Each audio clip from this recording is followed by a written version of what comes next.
یک عالم سخن میگه،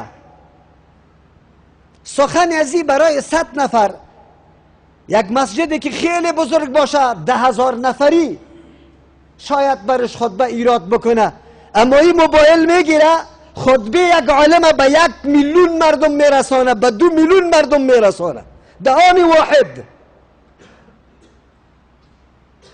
و اینترنتی که به این موبایل وصل است کدام اینترنت است، در چی استفاده شده و ما تو در چی استفاده میکنیم؟ از او خاطر در سخت امتحان الله سبحانه و تعالی قرار گرفتیم.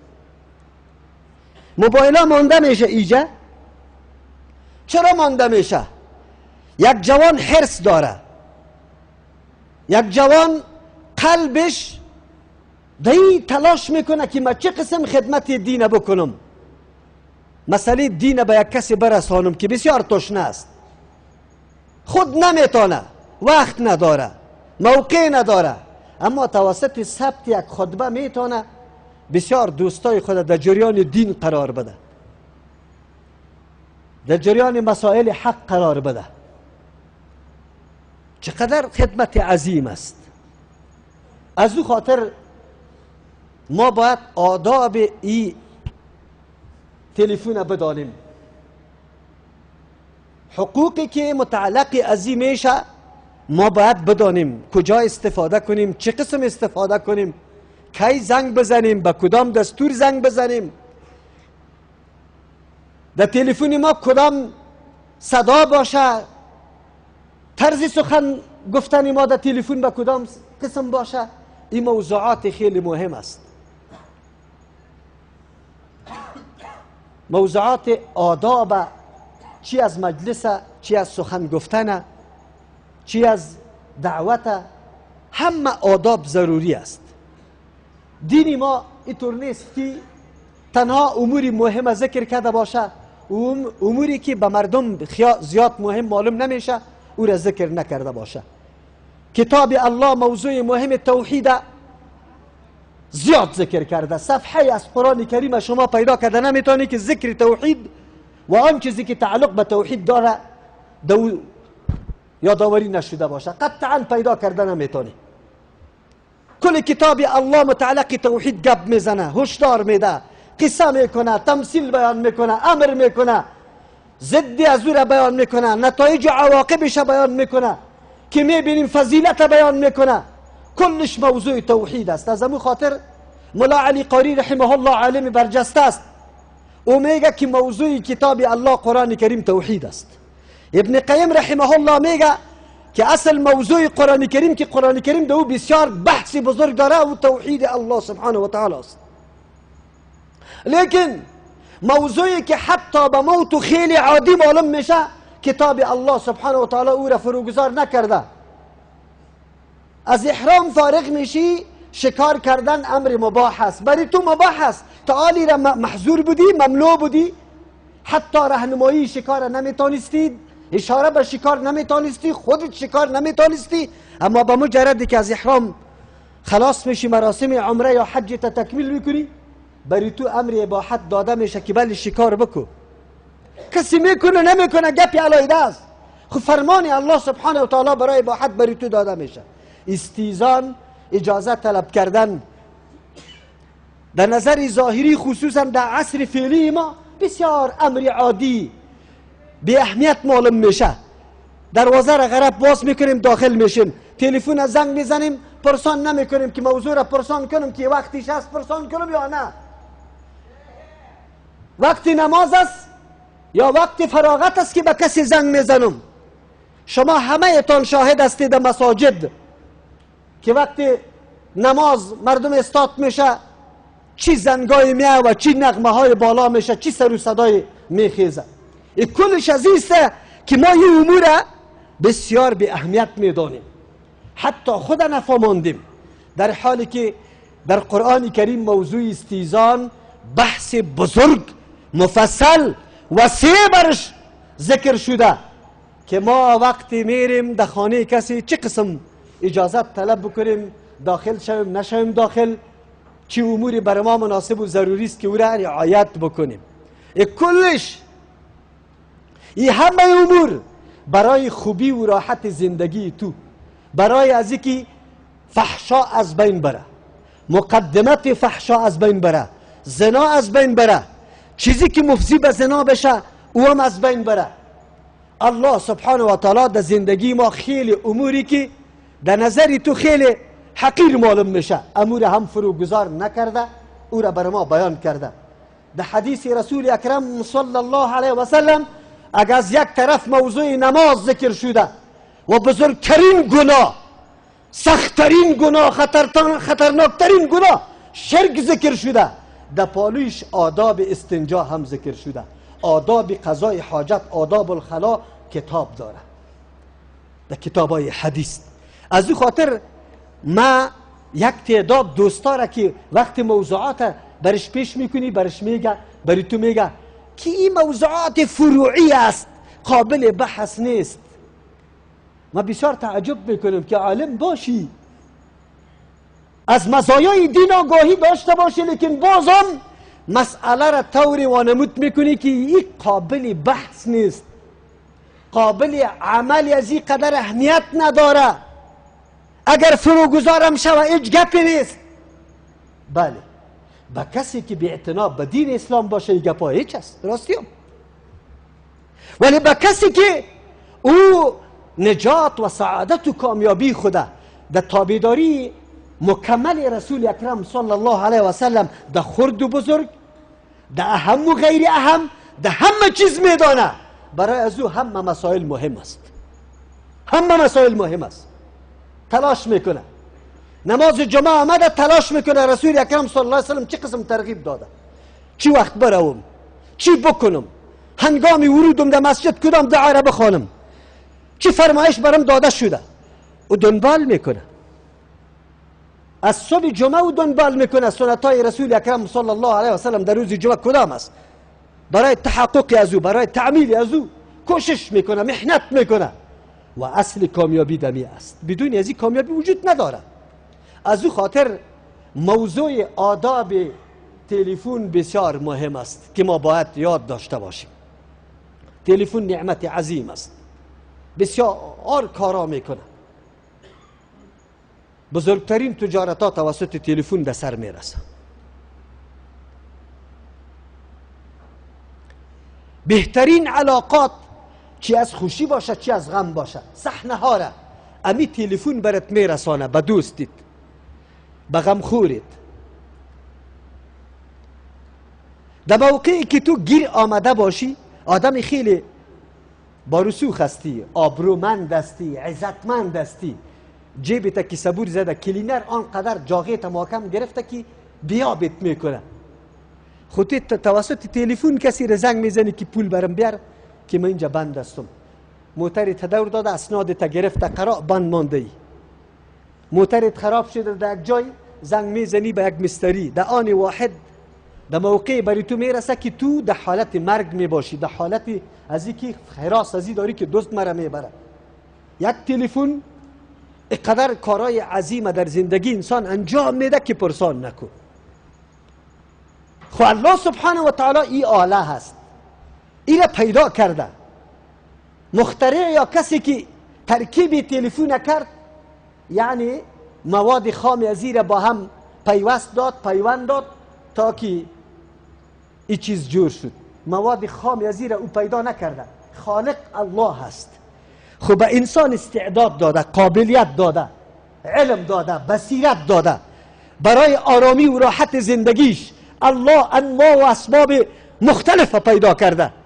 انسان امر کرده هو الذی خلق لكم ما فی الارض جمیعا. در روی زمین که میبینی، مشنوی، حرکت میکنی، لمس میکنی، همهش در خدمت تو انسان قرار داده. الله برات اجازه داده، برای تو مسخر ساخته. تو کار میکنی، تو محنت میکنی، تو زحمت میکشی، برای خود وسایل راحت پیدا میکنی، جور میکنی، ترکیب میدی. الله سبحانه و تعالی بصیرت و علم برای تو داده. انسان شکر این نعمت بکشه. ما شکرگزار این نعمت باشیم. شکر 3 رکن داره، توسط 3 چیز انجام داده میشه. توسط قلب معرفت نعمت و منعم. کدام چیز که نعمت است را بشناسی که نعمت است. تلفن نعمت است، این زحمت جور نکنیم برای خود. تلفن نعمت است، این برای خود زحمت جور نکنیم. نعمت وقتی میشه که در وقت ضرورت، در وقت حاجت، به اندازه حاجت استفاده و استعمال بکنید در کاری که مشروع و روا هست. نقطه را ما گفته به قدر حاجت، در وقت حاجت، یعنی که تو ضرورت داشته باشی و به قدر حاجت استفاده بکنی. مکالمه میکنی، دور دراز نمیکنی، مطلب حل میکنی دیگه، بس خلاص. این معرفت نعمت است که را بدانی نعمت است. اما امروز برعکس شده، تلفن در جای نعمت زحمت گشته برای انسان. تفلکی خورد است، به مجردی که از خواب بیدار میشه سینه مادری خود چوشیده رویست. امروز همه ما قطع تلفن تفلکی خورد گشتیم. لحظه نه موتر تو فارغ میبینی، نه هتل فارغ میبینی، نه دکانه، نه دفتر. حتی شاگرد در صنف یک طرف گوشش در درس استاد است، دیگه طرف در مسیج تلفن تعقیب کرده رویسته. ما را آنقدر مزاحم شده تلفن که زندگی ما را مختل ساخته. نشناختیم که نعمت است، نشناختیم که نعمت است. در کدام موقع از استفاده بکنیم؟ نعمت شناختن ضروری است. خود نعمت آدم بشناسه. این نعمت از طرفی کی است؟ منعمش بشناس. در دنیا کسی که تلویزیونه، کسی که اینترنت، کسی که شبکه ها را ترکیب داده، جور کرده، مردم از او ستایش میکنه. جایزه ها برش داده میشه، جایزه نوبل برش داده میشه.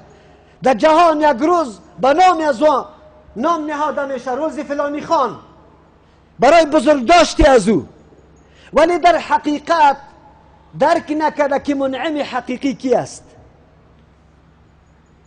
کوتاه‌فکری انسان بس اوقات انسان وادار به این میسازه که مخلوق نعوذ بالله قابل تعظیم بدانه و خالق فراموش بکنه. این از کوتاه‌فکری انسان میشه. انسان باید فکر عمیق داشته باشه، بدانه، درک بکنه که نعمت از کجا است.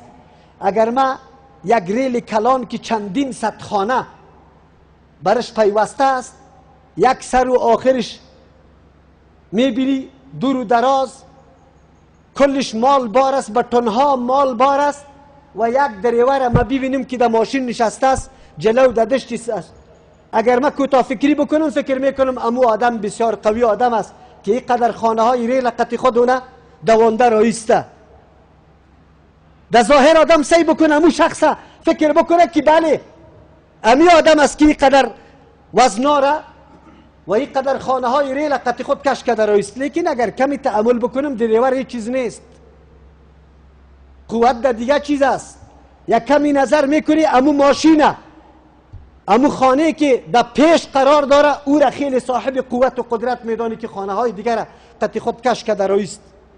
لیکن اگر عمیق فکر بکنی، امی ماشین ساده وسایل است، نمیتونه قوت بده در حرکت بیاره. بعد از او تلاش میکنی، فکر میکنی که والا در ای تیل است، او در ماشین میره بخار میکنه در حرکت میاره. خیر تیل بهترین قوت است، تیل خوب چیز است. نه، ای تیل کی پیدا کرده، از کجا پیدا شده، ای قوت کی دیش انداخته؟ اگر فکر عمیق داشته باشیم میدانیم که این استعدادی که دریور در ماشین نشسته است، این استعدادی که این ماشین جور شده، فکرش کار کرده که اینمی قسم چیز جور بکنیم، هر قدر وزنای دیگر را پشت سر بسته کنیم، حرکت میکنه. درک میکنی که ذات هست که خالق انسان است، مالک انسان است، معلم انسان است. ذاتی هست که مرا تعلیم داده، برای من استعداد عطا کرده، قابلیت عطا کرده. ما توانستم که اینمی ترکیبات به وجود بیارم و این قسم نعمت عظیم در دست بیا. منعم آدم بشناسه. در قلب این موضوعی است که به قلب تعلق داره. نعمتم بشناس که از جانب الله است، الله برم داده. منعمم بشناس. قارون جور نشو، انما اوتیته علی علم عندی، نگویی ای گنجا و ای دارایی و ای سرمایه ای از محنت خودم است، زحمت خودم است. امروزم بسا مردم غافل امی گپ میزنه و امی فکر میکنه که تلاش خودم است، محنت خودم است، زحمت خودم است. فهم کی برات داد؟ در تجارت که کامیاب شدی فهم کی برات داد؟ طیاره جور کردی فهم کی برات داد؟ قابلیتی که پیدا کردی فهم کی برات داد؟ منعمه باید بشناسی که الله سبحانه و تعالی است. وقتی نعمت از الله است، دادم الله سبحانه و تعالی از تو چیزی مطالبه میکنه، نه برای خود، برای تو. الله حاجت نداره، الله صمد، از همه مخلوق و همه کائنات او صمد است، احتیاج و ضرورت به کسی نداره، کلگی محتاج از اوست. تو را نعمت داده برای استفاده تو، برای راحت تو که استفاده درست بکو. تفنگ نعمت است، بر علیه کافر استعمال شود جهاد بکنی، نه بر علیه مسلمان، نه بر علیه نفس خودت. نعمت است. موبایل نعمت است، از این استفاده بکو، زندگی خود راحت بساز، مشکلاتی که داری حل بساز، نه که برای خود زحمت بسازی. دوم چیز که در شکر ضروری است او تحدیث است، بیان کردن. انسان وقتی که نعمت الله سرش میکنه باید شکر ازیر در زبانم یاد کنی. و اما به نعمت ربک فحدث، نعمتهای پروردگار تا بیان کن. بسیار دوستار ما میبینیم زندگی داره، مرفه، همه وسایل راحت برش هست، باز که میبینی شکایت داره، هیچ چیزی وجود نداره، پیسش در بانک ذخیره، سود سرش میشه، دولتای مستعمره استفاده میکنه، اما ای وقتی فقیر برش استاد میشه 10 افغانی هم از دلش نمیبره، بازم زبانش به شکایت شروع است. هیچ چیزی وجود نداره. امسال کارا خوب نبود، امسال خو کار خوب نبود، پارسال خو برات باقی مانده، الحمدلله فراوان وجود داره. اگر در یک کار برای تو نقصان آمده، کاری دیگری خو فایده برات آمده، تو به کلگی همون یک کاره کلی سال یاد میکنی. در یک ماه سرطان تو نقص کرده ای، 11 ماه دیگر در فایده تیر کرده ای. همیشه در زبانت فقط ماه سرطان است، نقصان ماه سرطان به کلگی بیان کرده رویستی. نه، در زبانت یادآور شو که الله سر احسان کرده. و اما بنعمت ربک فحدث. سیوم چیز به شکر الله سبحانه و تعالی کشیده میشه توسط اعضاست. امین نعمتی که الله برات داده، ایره در طاعت الله استفاده کو. این موبایل در طاعت الله استفاده کو. از این کار دین و دعوت بگی. ای دستت، ای چشمت، ای گوشت، ای زبانت، ای پایت، ای وجودت، ای خانت، ای موترت، ای دکانت. کس نگویه ما دکانه چه قسم در طاعت الله مصروف بسازم. دکانی تا در جای ازی که موسیقی را مانده، هتل از موسیقی را مانده که مردم بیا نان بخوره، توسط موسیقی تو نان پیدا میکنی، دکانی تا توسط موسیقی مشهور میکنی، عکسای لچ زنا را نصب کرده ای، بوتا را نصب کرده ای که ترویج شوه، فایده پیدا بکنی. دکان مرکز دعوت است. 4 دقیقه کم راید کسی میشینه، عمل کردی تو دعوت است، عمل کردید. یک شخصی پیشت مراجعه میکنه، برش میگی که برادرم من چنه را یاد ندارم، زبان بازی را یاد ندارم، فریب نمیکنم، من نرخی برات میگم که ضمانت میکنم، مالی برات میدم که قطعا غش فریب نباشه. دعوت است. و آدم 10 سالم تیر شوه، اینقدر اعتماد پیدا میکنه که محض به دست یک کسی برات اول روی میکنه مال روان کن، خود دیگه نمیه. فضای اعتماد تو برابر کردی. دکانت مرکز دعوت دین بود، شناخته میشه که تو کیستی.